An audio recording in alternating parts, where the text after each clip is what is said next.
It's a monumental day at this historic church in the Poconos and for the dozens of dedicated volunteers who have worked for decades to open these doors to the public. And that time has finally come. Yay! After 20 years of hard work, 83-year-old Gloria Finch had one more job to do. I don't believe it's really here. With the cut of a ribbon, Little Bethel African Methodist Episcopal is now serving the community once again.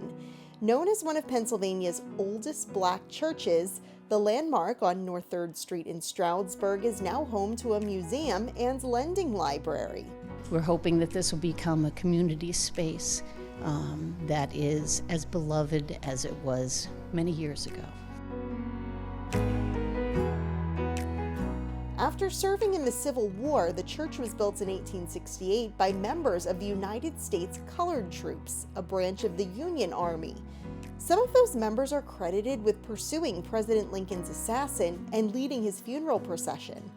Little Bethel AME flourished among its congregation of free yet segregated Native and African Americans. This neighborhood itself was, I wouldn't say designated, but it was an area that African Americans lived in. So it was to their advantage to have a structure that they could come to, worship at, serve at, and do other things that communities normally do. The church eventually fell into disrepair, and there were talks of tearing it down. The Stroudsburg Little Bethel Historical Association formed in 2002, and volunteers have worked ever since to save the building and its rich history. It took a long time. New roof, new floor, new walls. Electricity had to be put in. And bathrooms, a major project that Gloria proudly took the lead on.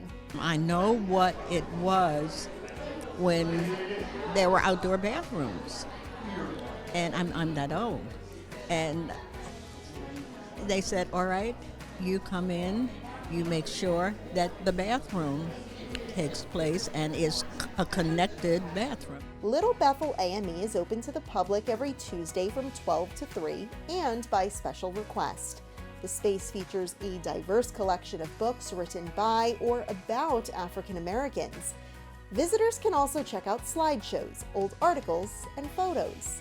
There are so many people who never saw this completed, people who, how should I say, but had faith.